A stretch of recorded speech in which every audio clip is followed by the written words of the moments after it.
Le coup de tocsin. Et c'est ça qui est bien avec les jours fériés, c'est qu'on retrouve plus vite dans la semaine au bon tweet. Bonjour au bon tweet. Bonjour Clémence. Comment ça va aujourd'hui ? Ça va très bien et vous ? Très bien, merci. Et juste avant de commencer, je voulais vous dire que les gens ont vraiment beaucoup apprécié votre chronique de la semaine dernière. Oui, j'ai vu, ça me fait super plaisir. J'ai vu passer en effet quelques commentaires très touchants sur YouTube, même si j'ai un peu raté certains effets sur cette chronique. Ah bon ? C'est-à-dire ? Vous savez, la petite adresse que j'ai faite à Macron à la fin de la chronique. Oui, bien sûr, je m'en souviens très bien. C'était beau, j'ai trouvé ça très beau. Voilà, et c'est là où je voulais en venir. En fait, ça se voulait un peu humoristique, un peu parodique, avec la petite musique, la voix douce et profonde, nanana, nanana. Et apparemment, plein de gens ont trouvé ça très émouvant. Alors, ça me fait très plaisir quand même, mais on peut dire que j'ai un peu raté mon effet. Bon, je pense qu'on vous pardonnera. Bon, sinon, comment ça s'est passé votre week-end du 11 novembre ? Écoutez, plutôt pas mal. Bon, je vais pas vous raconter ma vie, mais j'étais à une soirée samedi soir. Comme d'habitude. Voilà, qui pour une fois n'était pas une soirée complotiste. Ah bon ? Non, voilà. Et j'en ai rapporté 3 anecdotes. Ouais. La première, c'est qu'il y a plus en plus de gens qui vous écoutent, dont certains de mon cercle élargi de connaissances que je ne soupçonnais pas. Et je me suis dit que ça vous ferait super plaisir de l'entendre, surtout que j'ai cru comprendre que vous avez pulvérisé certains records d'audience la semaine dernière. Oui, c'est vrai. Et qu'à vous tout seul, Tocsin, sur l'élection américaine, vous avez fait plus de vues que les lives cumulés du Monde, de France Inter et de Brut, comme l'a d'ailleurs tweeté Valentin. Donc bravo ma chère Clémence et bravo à toute l'équipe. Merci beaucoup. Et oui, c'est tout à fait vrai. Et puis c'est pas fini, hein. On va encore en battre plein des records. En tout cas, ça fait vraiment plaisir d'entendre ça. Alors c'est quoi la seconde anecdote ? Ma chère Clémence, la seconde anecdote, c'est que figurez-vous que j'ai un bon ami qui m'a dit plein de choses gentilles sur ma chronique, sur notre duo, sur Tocsin, mais qui m'a quand même fait un petit reproche. Bon, alors quel reproche ? Alors, il trouve que je dis trop souvent ma chère Clémence. Alors, je lui ai dit que c'était voulu, que c'était une espèce de petit gimmick radiophonique, mais il m'a dit ouais, d'accord, mais bon, quand même. Donc voilà, mon cher Pierre, je vais essayer de moins dire ma chère Clémence. J'espère que tu seras content. Je t'embrasse bien fort, ainsi que ta femme et tes enfants. Alors ok, bon, d'accord, très bien. Et quelle est la troisième anecdote ? Alors, la troisième anecdote, j'en ai fait un tweet dimanche, mais je pense pas que vous l'ayez. Je l'ai vu passer. Si. Ah, vous l'avez vu ? Figurez-vous. Voilà, donc la troisième anecdote, c'est que afin de partager cette expérience avec votre public, j'ai testé le fait d'expliquer que la guerre en Ukraine n'était pas due à Poutine, qui, après 20 ans de pouvoir, se serait réveillé un matin en se disant « Tiens, et si j'envahissais l'Ukraine ?»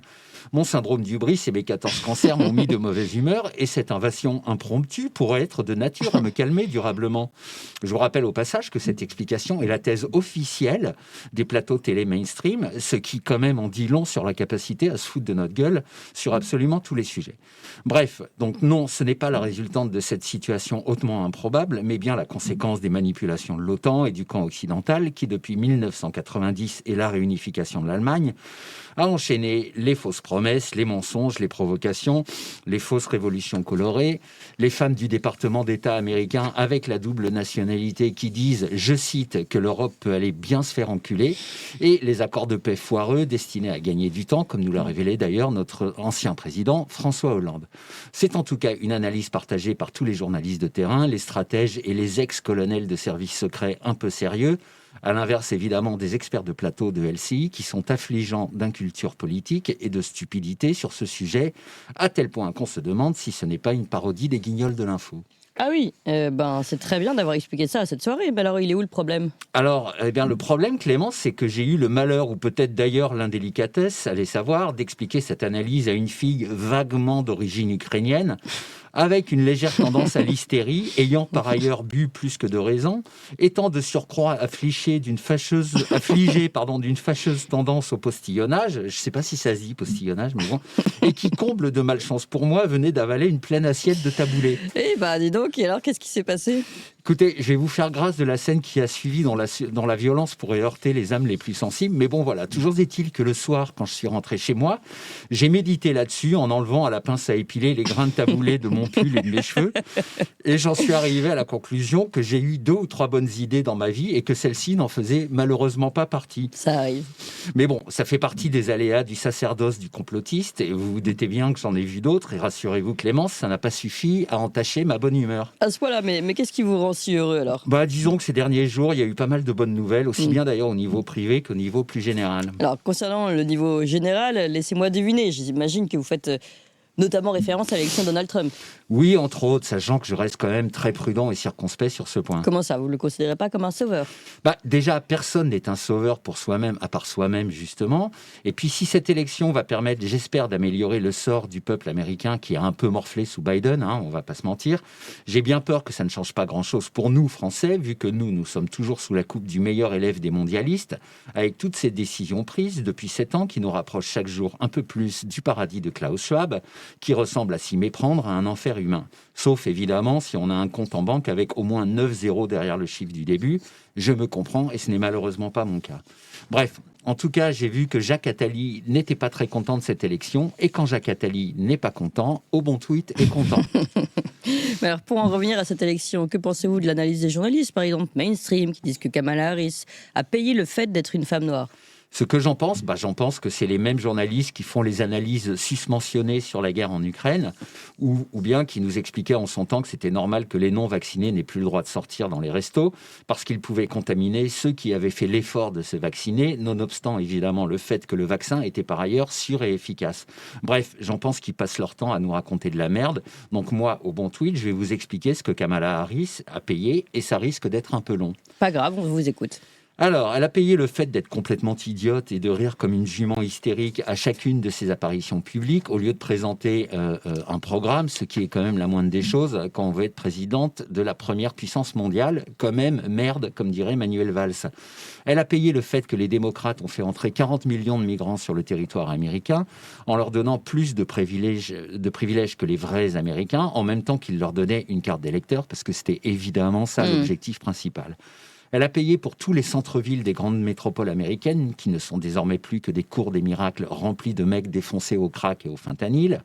Elle a payé le fait que les démocrates sèment la guerre et le chaos partout où ils passent, même ceux qui reçoivent le prix Nobel, ce qui contraste fortement d'ailleurs avec la période 2017-2021, où je rappelle qu'on n'a pas vu le déclenchement de la moindre guerre. Elle a payé l'effondrement économique américain, l'inflation délirante, l'explosion du chômage, et ce que les démocrates appelaient pompeusement les Bidenomics, et qui est en fait un lamentable programme macroéconomique qui a profité aux multinationales et dont l'américain moyen n'a jamais vu la couleur.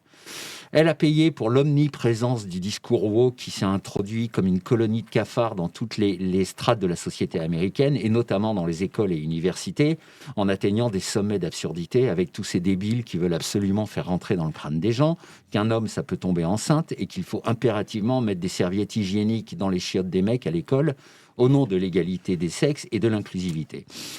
Elle a payé le fait que les mondialistes détruisent sciemment les sociétés dans lesquelles ils sévissent pour n'avoir plus que des gens totalement désorientés qui sont de ce fait plus facilement manipulables. Bref, elle a payé ce que nous on vit ici, mais que les normistes français voient moins facilement, parce que déjà, c'est pas aussi dramatique que là-bas, et qu'ici on n'a pas de Trump, et que les rares hommes politiques qui ont des discours similaires sont de toute manière invisibilisés par les médias mainstream. Et si on veut les entendre, il faut aller sur toutes les chaînes alternatives, dont bien évidemment la vôtre, Clémence. Vous avez vu, j'ai pas dit ma chère Clémence. Oui, c'est effectivement une analyse très pertinente. Oui, je trouve aussi. Et puis moi, je suis pas journaliste. Alors les journalistes mainstream, faites votre boulot, putain. De toute manière, vous êtes presque mort, comme l'a tweeté Elon Musk mercredi dernier. Ah bon, il a dit quoi exactement, Elon Musk? Il a dit, en s'adressant au public de X, "You're the media now", ce qui veut dire maintenant c'est vous les médias. Et franchement, c'est bien fait pour toute cette presse que plus personne ne lit et qui ne survit que grâce à l'assistance respiratoire de très généreuses subventions de l'État. Les gens qui commencent à se réveiller ou qui le sont déjà n'en peuvent plus des mensonges et de l'hypocrisie de cette presse. Ils veulent la vérité, putain, la vérité. Donc même si elle n'est pas évidente à entendre. Oui, mais comment faire pour sortir de cette situation aujourd'hui en France? Eh bien Clémence, c'est là que j'interviens, si vous le permettez. Comment ça, vous allez vous lancer dans le journalisme, ou vous voulez qu'on vous engage en plus d'être chroniqueur? Non, alors ne le prenez pas mal, mais je vise bien plus haut. Non, ne dites pas que vous allez vous lancer, ou vous allez lancer un mouvement politique. Alors l'idée m'a effleuré, Clémence. Vous avez vu, j'ai pas dit ma chère Clémence. J'en avais même fait une chronique en 2 parties quand je voulais être président. Mais non, je vise encore plus haut. Je vise la postérité. Je vise l'immortalité. Je vais lancer un courant de pensée, un courant philosophique. Ah oui, quand même, là, oui. Alors, un courant philosophique, oui, ok. Mais comment vous est venue cette idée ? Écoutez, alors ce n'est que mon avis, mais moi je trouve que le champ philosophique, alors, on va faire un peu de trucs, enfin on va monter le niveau, quoi. Ah oui, ok. Donc moi je trouve que prépare. le champ philosophique est un peu mort ces derniers temps. Donc en gros, on n'a rien sorti de vraiment intéressant depuis Hegel. Donc on a essayé de nous faire croire que Sartre était un philosophe, mais franchement, bof. Bon, il y a peut-être Botul en philosophie contemporaine qui mérite peut-être qu'on s'y intéresse. Alors, Botul, c'est qui ? Alors je sais pas trop, j'ai rien lu de lui, mais comme il est abondamment cité dans l'œuvre de Bernard-Henri Lévy,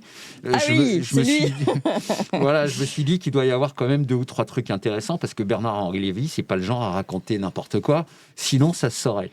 Donc bref, on va dire que moi je m'inscris en fait dans la continuité de Hegel et de Botul. Ah oui, en effet.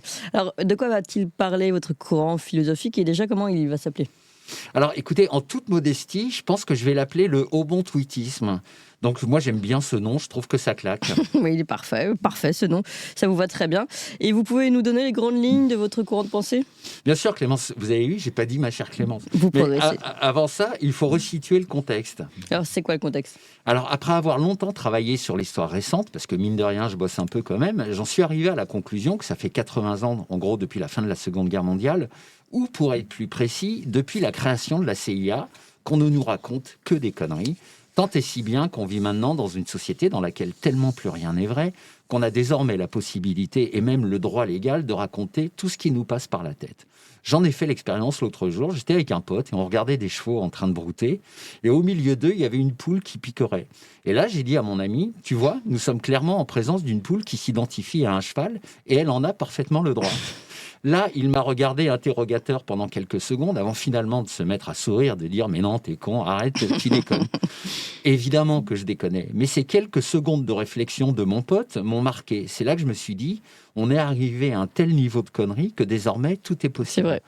Bon, eh bien, mon courant de pensée va constituer à enlever toutes ces couches successives de mensonges, toute cette gigantesque chape de plomb mise exprès dans le cerveau des gens pour qu'à la fin, ils ne comprennent plus rien et que ça finisse par les gaver tellement qu'ils décident qu'ils en ont plus rien à foutre, ce qui est exactement ce qu'on est en train d'observer chez le normie de base. C'est une excellente initiative, mais également un travail titanesque, j'imagine. Alors, comment vous allez vous y prendre ? Alors, c'est très simple. Moi je vois mon travail vraiment comme une espèce de parcours initiatique en 4 étapes très simples. La première étape, c'est la réflexion. C'est je vois ou j'entends quelque chose, mais au lieu de l'intégrer machinalement et avec une certaine forme de résignation, je vais me mettre à réfléchir. Alors, donc, c'est ce qui permet de m'amener à la deuxième étape. La deuxième étape, c'est celle du bon sens, tout simplement. Donc, alors, figurez-vous que le bon sens, c'est un truc que chacun d'entre nous avait fut un temps, mais qui, notamment depuis l'apparition de la télévision et de tous ces messages martelés à des masses hypnotisées, a tendance à disparaître. On ne le voit plus maintenant que chez les complotistes. Donc, le bon sens, c'est en voyant ou en entendant des choses, je me pose des questions simples. Par exemple, pourquoi un non-vacciné met-il en danger un vacciné en ne se vaccinant pas, puisque par ailleurs le vaccin est sûr et efficace ? Ou bien, est-ce qu'on peut voir la carte, Thibaut, s'il te plaît ? Voilà. Ou bien, comment le petit pays en rouge sur cette carte va-t-il sauver le reste de la planète des émissions de CO2 en doublant les taxes sur l'essence ? Voilà, merci. Ou encore, comment un SUV fait-il pour provoquer des inondations en Seine-Maritime ? Ah oui. Vous voyez, Clémence, des choses très simples à l'issue desquelles, normalement, on doit arriver à la conclusion à laquelle moi je suis actuellement, qui est, tiens, je crois bien qu'on est en train de se foutre de ma gueule. Donc, ma doctrine philosophique consiste à réintroduire petit à petit ce bon sens dans l'esprit des gens. Si vous voulez, ça s'inspire un peu du cartésianisme, j'ai envie de dire, dans sa manière d'observer les choses, mais ça va quand même beaucoup plus loin, parce qu'il faut bien le reconnaître, il y a beaucoup plus de gros débiles au XXIe siècle qu'il y en avait au XVIIe. Alors, c'est très, très intéressant. Alors, et les 2 autres étapes ? Alors, c'est là où ça devient un peu compliqué, mais j'affirme que selon ma doctrine, au fur et à mesure que le bon sens reviendra dans l'esprit des gens, se produira ce que j'appelle une révolution souveraine, que je vais essayer de vulgariser. Alors comme ça, on m'a pris pour un con. Oh, mais dis donc, ça ne va pas se passer comme ça. Je ne vais pas me laisser faire, moi, nom d'un petit bonhomme en bois. Donc, vous voyez le principe. Oui. Vous êtes moins vulgaire quand vous imitez les autres que quand vous parlez vous-même. Oui, voilà, vous avez vu. Et voilà. Et petit à petit, on récupère la souveraineté de son corps et de son esprit, et j'ose le dire, de son âme, ma chère Clémence. Alors là, je me permets un petit aparté. Désolé Pierre, mais le moment était vraiment solennel et exigeait l'emploi de cette locution qui t'agace, et tu m'envoies d'ailleurs désolé. Bon, en tout cas, c'est fascinant. Et c'est quoi la 4e étape ? Eh bien, une fois qu'on a récupéré sa souveraineté, la 4e étape, c'est tout simplement la liberté, Clémence.